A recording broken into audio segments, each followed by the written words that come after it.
And here we are. Just as promised, we are doing a double feature on today's movie retrospective. One of the greatest vampire chronicles of all times. Blacula and Scream, Blacula, Scream. Actually, two of my favorite vampire movies. They are actually very good vampire movies. They're very good vampire movies for the time. The acting in it is very good. And Anne Rice ripped off a lot of the ideas from her vampire chronicles from this. Yeah, I feel like she probably did. And this movie had a lot of influence in other movies. Yeah.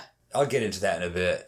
But how I discovered these movies, I think, is kind of an interesting story. When I was living in the New Orleans area, I was hanging out in a club, and I fell in with this old guy. It was a goth club, you know.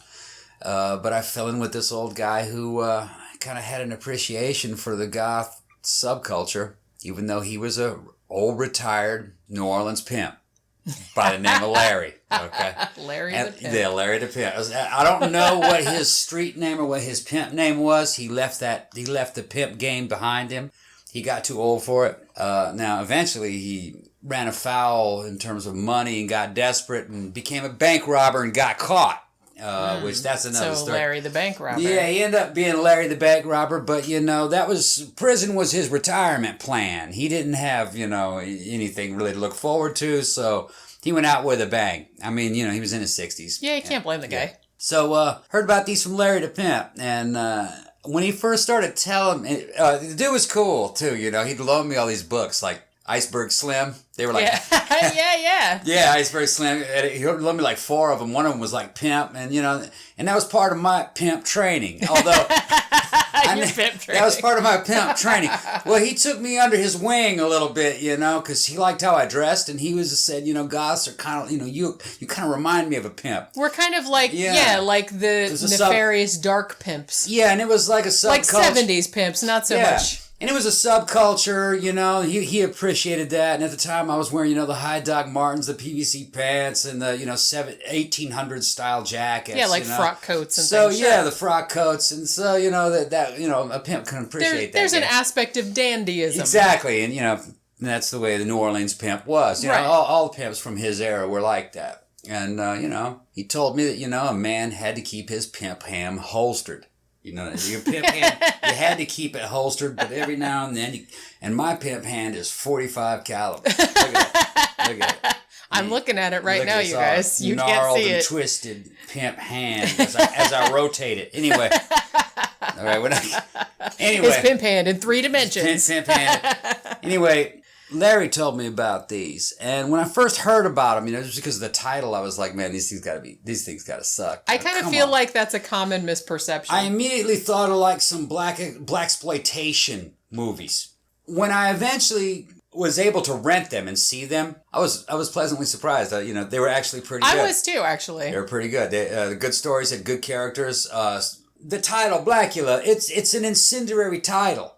Yeah. But back in the day, that's what you had to have to sell a movie like this. You're target marketing it right to the audience, They were high quality movies. They were African American productions. The guys that worked on them were mostly black. These things were crafted very well for the time. The stories were good. The explanation for how he got his name is in there.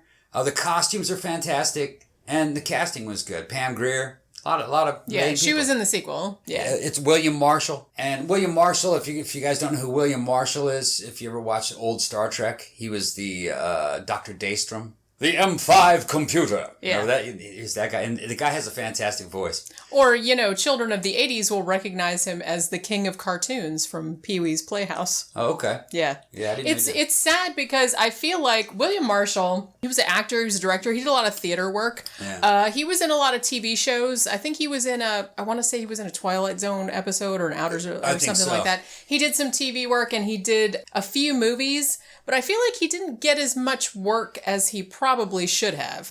He was a Shakespearean actor. He was a classically trained. Yeah. He came early. He was like a man ahead of his time. Yeah, that's definitely the case. He was the original black heavy. Who took his place was James Earl Jones. Yeah. I actually think James Earl Jones was inspired by William Marshall. Because if you really listen to the voice of Blacula Okay, that is really the voice of Darth Vader. Right. And we're not the first people to notice this because we watched Welcome to the Basement, which is probably my favorite YouTube show ever. They did a review of Scream, Blacula, Scream. Right. And they mentioned that. They wondered if maybe Darth Vader had been inspired by Blacula. Once you spoon in some Blacula going on one of his little rants, and the audience can hear how close this sounds to Darth Vader. Yeah. Good evening, gentlemen. I say... Were you looking for me? I guess I should have told you this evening that I decided to move my coffin. But then it was you who gave me the idea. Is that what you got planned for Tina? You know nothing of that.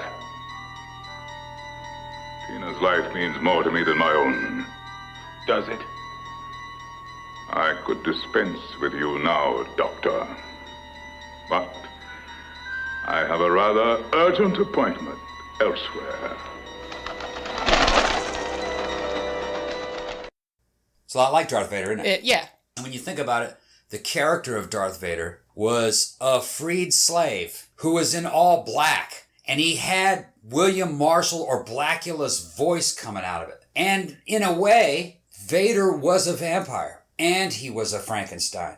Vader had to feed off the life force of his master who was keeping him alive. Yeah, he was more like a psychic vampire than a physical vampire. Exactly. But yeah, same kind of thing. And seemingly at the genesis of Darth Vader's creation, he must have been at the brink of death. And Lord Sidious saved him from the grave, remember? Because he learned how to keep people from dying. So Vader was also the undead. And he also was in a mechanical suit merged with machine, which is... in a way, maybe he's a cyborg, but it's also a life support system, possibly kind of like a Frankenstein monster, too. Yeah. Well, Blacula is the original Darth Vader, if you want to look at it that way. Yeah, there are a lot of parallels with those two characters. I would definitely agree with that. Because I should say, the first Blacula came out in 1972, and then the sequel, Scream, Blacula, Scream, which actually the working title of it was Blacula is Beautiful, which I kind of wish they'd called it that because that's kind of an awesome title. I mean, Scream, Blacula, Scream, that's pretty good too, but Blacula is Beautiful, that's pretty good. That one came out a year later in 1973. Now, I think most people tend to like the first movie better. It's definitely a more culturally significant It's more action-packed. It's faster paced. Yeah. I think, and like I said, it has a lot of cultural importance because it was kind of like the first time that a black man had portrayed a vampire on film. Right. He's also portrayed, even though he's clearly a monster, he's portrayed very sympathetically. Yeah, well, it wasn't his choice to be a vampire. And that's kind of something that's cool about the first one is that, you know, you see at the beginning of the movie that he and his wife, who's named Luva, they don't know that Dracula is a vampire. He's just like a count or whatever. So they come to his castle. That's right. And they're trying to get his cooperation to help stop the slave trade. To help stop the slave trade. Blacula's original birth name was Mamawalde. Yeah, he's a prince. Yeah, and he was a prince of some African nation that was there. I don't even think they mentioned I don't think they named it, honestly. And he went to talk to this European guy. Yeah. It seems to be the 1700s, and trying to get him to help develop Africa through trade. And part of the thing was to stop the slave trade. Right. Dracula really, he wasn't for that. Dracula immediately just shows he's a complete and utter snatch napkin. He's just kind of like... Dracula's profiting. Hey, can I buy your wife? He says, yeah, I want to buy your wife too, Well, Mamawalde's like, I'm out of here. You are a savage. Yeah. Dracula grabs him and takes him and his wife down to his tomb and curses him and bites Mamawalde and turns him into a vampire. And he says, you're going to be cursed through all eternity, sealed in this casket. Right? Wanting blood and not being able to get it. Wanting blood and not being able to get out of this casket and get it. And your wife is going to die in here with this tomb. Listen, and you're going to listen to her screams. Yeah. And he goes, and I'm going to name you Blacula.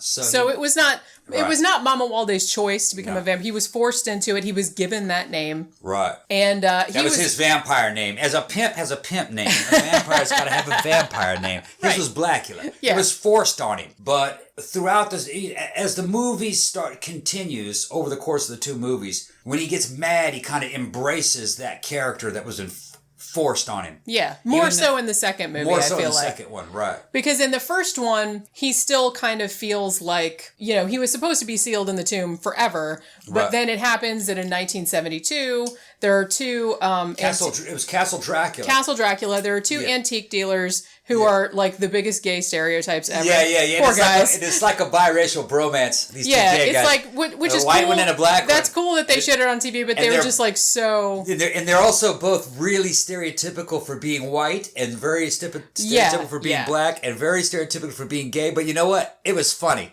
Yeah, it was funny. It was funny. It was funny and it was respectful. They weren't. Well, I don't know if I'd say it was respectful, it was. But it was kind of like, it's funny to see it as like a cultural relic of the time. I think it was respectful for the 70s. Yeah, that's a good way of putting it. They were rich and very successful, and they were independent. They were buying Castle Dracula. Yeah. And they were shown as being rich and having good taste, which you could check all those boxes. Yeah, true. That's, so... But they are the ones that unwittingly release Blacula because they bought a lot from Castle Dracula because of all the antiques and stuff. And then when they bring it to Los Angeles, they decide to open the coffin because they think it's neat. Yeah. And Blacula gets out and eats them and, subsequently goes on a rampage. Now, it should be noted that, like I said before, because of the title, and even before I had seen it, because we saw it many years ago, and we've seen it several times since then. I've seen it a bunch of times. Yeah. And it always seems a little bit different every time I see it. I get the two movies confused a lot. Yeah, there's a lot of crossover. There's some crossover. And they were made rather close together. And I think there's more than one edit of the first one. Because in the first one, I remember some conversations happening that aren't in my copy, and they weren't in the rental from YouTube. It had to do with slavery. But it had been cut out. Yeah, because I feel like that was kind of a cool angle. But what I was going to say was that I think because of the title, people who have never seen either Blacula movie, I mean, you would be forgiven for thinking that this was going to be a straight up blaxploitation and a comedy and kind of movie and a comedy, and it's going to be super cheesy. Like, and they made other ones later, Blackenstein, which I would not recommend because that was very Blackenstein sucked. It was very it just was very cheaply made. It looked like it cost about $1.98. They could have done a good Blackenstein. They could have. It's just that they didn't. They didn't put any money. There was also a movie later on called Abby that its alternate title is The Blaxorcist. I gotta see it. Gotta put it on the list. Yeah, we gotta. You gotta put it on the list. I don't know if it's formally called that, but that's generally how it's referred to sometimes. Yeah. But the thing about this is that I don't think I would call it a blaxploitation movie because pretty much it's pretty much a straight up. Traditional vampire Dracula story, just with black actors, set in the black community. The term blaxploitation, I don't agree with that term. Black people wanted to see movies with black people in them. Yeah. Okay? And that's why these movies came about. They weren't exploiting black people. They were giving that audience what they wanted to see. You know what I mean? You like Dracula, right? Well, wouldn't you like to see a black Dracula if you were black? So thus Blacula. Yeah. I'd see that. I'm white and I saw that. I like that. So I think the term blaxploitation came from outside the industry. People. Well, and it's funny because pretty much now every kind of sleazy, different kind of movie has exploitation. Like Nazi exploitation. Yeah, but we watch them because we like them. Exploitation. Yeah. So I don't think it's necessarily a disparaging term. No. But usually it was black people making these movies. Yeah. Well, and it particularly was in this case. So how is it exploitation? It was a black director. They're just meeting the demand. Right. They're meeting the demand. By that same token, you could say that Night of the Living Dead is possibly blaxploitation. And there's no way that's blaxploitation. No. That was, that had a black male lead, probably one of the best black leads in all of horror. And that mostly played, when it opened, that mostly played at black theaters. Yeah. And evidently the black kids loved it. Well, they had never seen that before. They'd never seen anything like that. And, there's a fucking great scene where black dude beats down white guy. Yeah. And he deserved it. Yeah. And a white audience like, beat that fucker's ass. Yeah. That wasn't something you saw back in the 60s. Well, and the thing about it, too, and, we'll get back to Blacula in a second, but, the thing about that was totally accidental because George Romero, when he wrote that role, he didn't think of it as a particular race. That was a guy he knew who was a good actor, and he's like, oh, he was just the best one, so we put him in the movie. We weren't really thinking about it. Yeah, and that shows you the difference of an organically created character and an artificially created character sometimes. Yeah, so all the stuff that happened because of Night of the Living Dead, but you can see how black audiences really responded to that, because that was something you hardly ever saw a black leading man where his race was not really referred to. It wasn't he's just issue. a man, and that's what made that role so believable. He's a man. Right. He's a man first. That's the same thing with in Alien 1. The Ripley character was not written to be as a woman. It was just Ripley was just the last name, Ripley. Yeah. They thought maybe it was a man. But then they cast a woman. They said, that works too. Yeah, it works either way. That's why she's one of the best female action because they heroes. didn't specifically try to go out of their way to make a superwoman. It's just a person. Yeah, she was just a person. Just a person. And that's why a lot of these so-called blaxploitation things, that term doesn't work for me. I think that came from outside the industry. But what I was trying to say was that, you could be forgiven for thinking because of the title that it was going to be super cheesy or stupid or silly or funny or comedic. Right. And it's really not. And I think most of that, and I mean, I'm not, because all of the actors are good and all of them take their roles pretty seriously. Yeah. Other than, like I said, there's some humor with like the over-the-top gay stereotypes and stuff. Yeah. But generally, I mean, William Marshall, who plays Blacula, he is a Shakespearean actor, and it shows. He's a true heavy. He's not pretending to be a heavy. He is a heavy. He was a university professor. This guy was an intellectual. And an opera singer. Which you can tell because he has a beautiful, beautiful voice. Yeah. So if you're going to play a vampire, that's the guy you want. The cool thing about his character, too, like I said, is that particularly in the first movie, the whole plot around it's not like a super original plot. It's, a generally vampire plot with, where he's going. It's like, it's the reincarnation of his wife, Luva. Yeah. He comes to 1972 and he meets a woman that's, played by the same actress. And so he starts to pursue a relationship with her, meanwhile killing people on the side. But you can kind of see how, as monstrous as his character, I mean, he's a vampire, he kills people, and when he gets into vamp mode, he almost kind of looks like he goes werewolfy kind of. He gets like more hair and he gets big fangs and stuff. Kind of a cross between a werewolf and a vampire bat. Yeah. That's kind of, But yet you could still see, it's totally understandable how you would fall for him anyway. Yeah. Because he's totally suave, he's gentlemanly, he's real slick. Yeah. And he seems like a nice person despite all the killing. Yeah. You know what I mean? So that really makes it work. He's still a vampire. He really does sell that. And in the second one, they bring in a voodoo element. Yeah. And I really liked how they handled that. Which I like, Yeah. Instead of equating voodoo with Satanism, which they usually did, they did that all the way up into the 80s. Voodoo is just treated as a Caribbean religion, really. Yeah. Which is what it is. That's kind of cool, and I feel like that was way ahead of its time. Oh, I should note, too, one of the best things about these two movies, the soundtrack. Yeah. Kick ass. Yeah. Just real funky soundtrack, really cool. Oh, also, the costuming. The costume. The clothes on the guys and the girls are fantastic 70s. Gorgeous. I mean, you could wear that now to the club and people would love that purple thing that she wears in the first movie, Tina, I think her name is Tina. It's got a hood on it. The purple thing with the hood, the dress and everything. Awesome. I want that outfit. Yeah, it looks good. And in the second movie, the voodoo priest who got turned into a vampire, what was his name? I forgot. Willis, that's right. Willis's suit was fucking fantastic. That was badass, that suit that he was wearing. Well, when he first gets turned into the vampire and he looks in the mirror and he can't see himself. Yeah, and he goes, I can't see myself. How can a brother even dress? How can he live his life not being able to see how he looks? You will stay here. Yeah. He did look fly, though, if we could have told him through the screen. But, so that was cool. But, I feel like Blacula Scream, although it's not as... I mean, the plot of it is pretty similar to the first one, and it's not quite as action-packed, but I feel like the voodoo element of it, gave it something, a little something that I kind of liked a little bit better. I liked them both a lot, but the second one, I thought that was really cool. And like you said, it seemed really progressive for the time that they had this voodoo, I don't want to call it a cult, really, but it was just like a group of people that did voodoo, and Pam Grier was the head of it, and it wasn't portrayed as a bad thing. You could do bad things with it. Like Willis was the one that brought Blacula back from the dead because he had his bones and he did a voodoo spell and everything like that, and he brought him back. But the guy who played Willis was really cool. It kind of reminded me of Prince a little bit. You know who? It's like the whole time I was like, God, what else was he in? Because it was bugging me. Yeah. He was in Poltergeist. Okay. He was one of the parapsychologists. Okay, Remember yeah. the ones that came to the Freeling house? Right, Who's that right. guy? Okay. And I was like, God, I knew I'd seen him. So that's where I recognized him. Another thing I liked about this movie? What's that? In Scream, Blacula Scream, the black cop who worked on the force. Oh, yeah. Whenever he talked to the other white guys, he would go full honky on them, man. I wonder if he was even aware that he was doing that. Of course he. I hope he was. How you doing, man? Well, we've got to get back to work. Yeah, whenever he was talking to white people, he would affect full honky, he would affect a white person voice. And it was like a corny 70s white guy's voice. It was very funny. It was hilarious. I liked it. I didn't notice that the first time that I watched it, but then when we watched it again, I'm like, oh my God, he is doing that. That's awesome.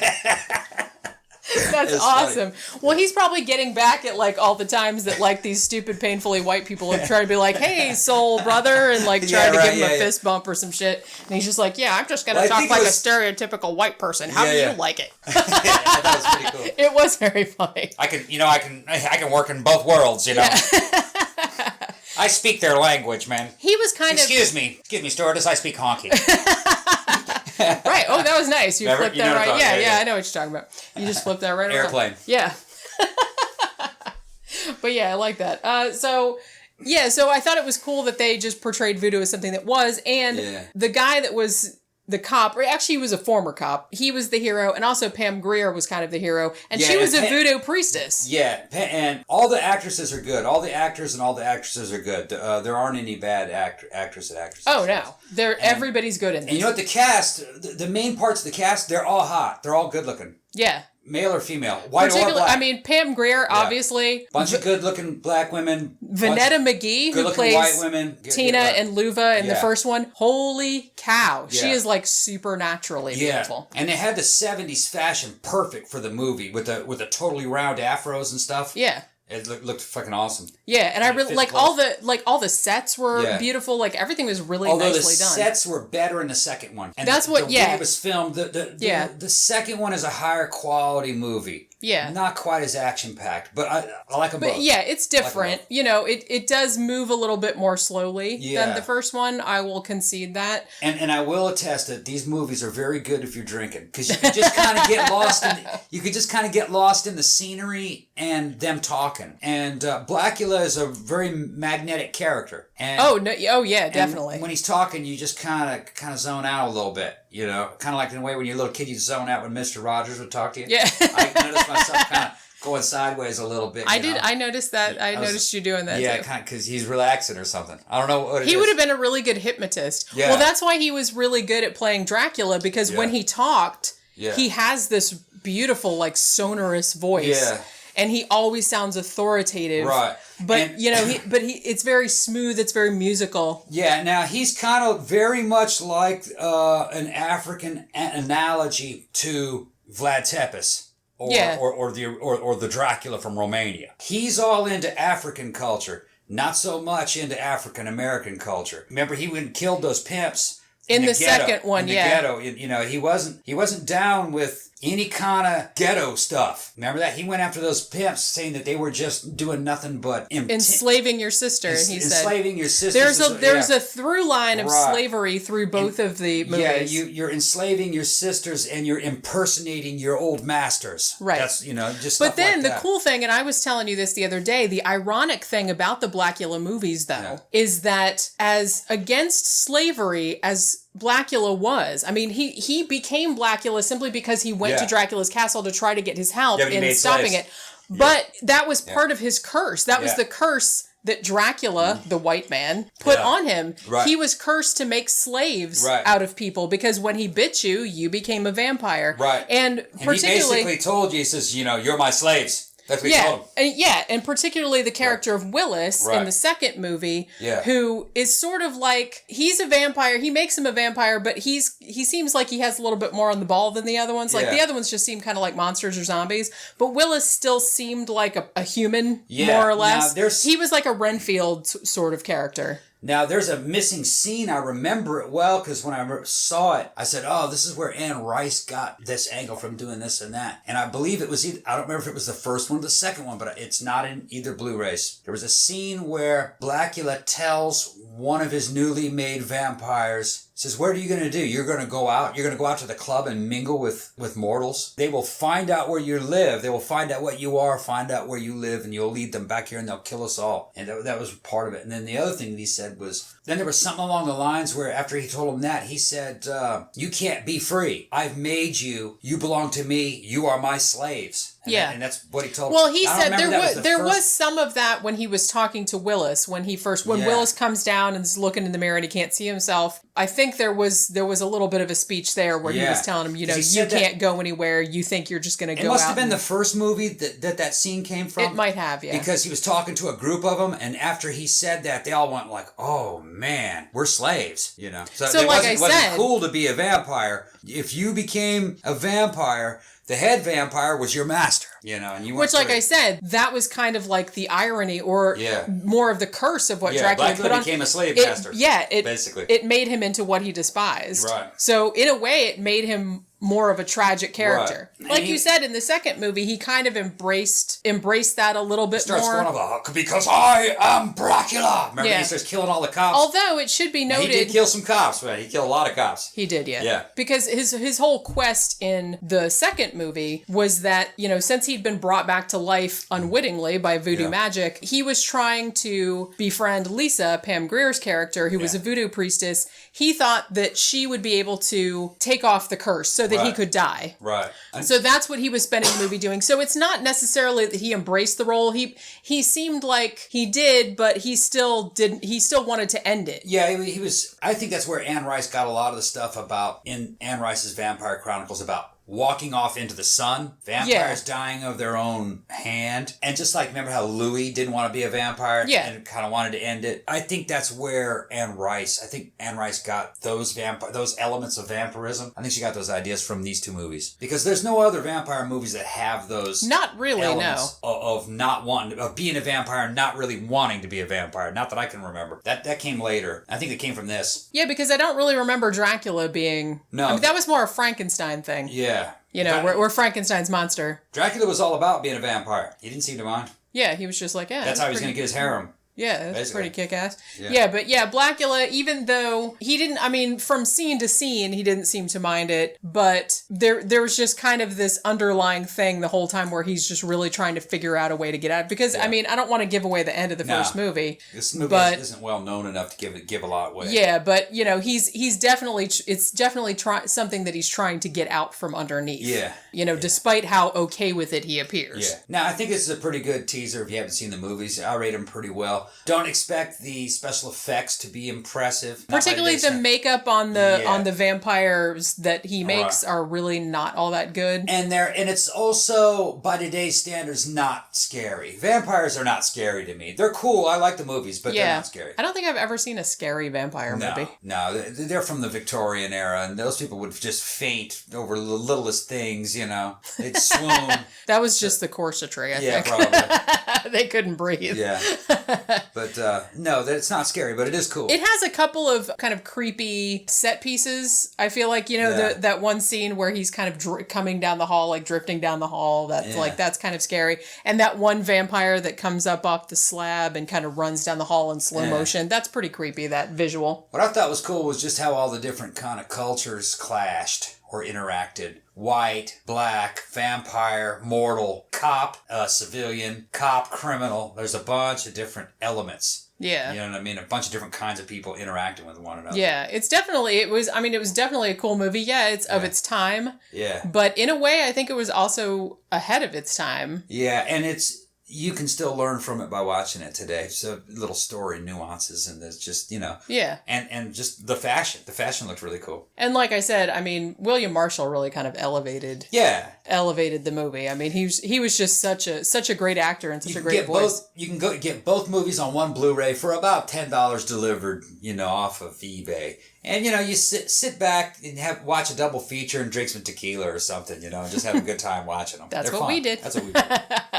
Yeah. Okay, anyway, so if you have enjoyed this review of Blacula and Scream, Blacula Scream, and if you enjoy all of our reviews and our episodes, then Please like, share, subscribe, tell all your friends about us. Also, if you'd like to financially support the show, you can go to our Patreon page, which is patreon.com/13o'clockpodcast, or go to our blog, which is 13o'clockpodcast.wordpress.com, and there's a link in the sidebar to a PayPal account if you'd like to give a one-time donation. And be sure to check out our regular episodes, which come out every Tuesday, and our movie retrospectives, which come out every Friday. And that will do it for this installment. We will see you next time.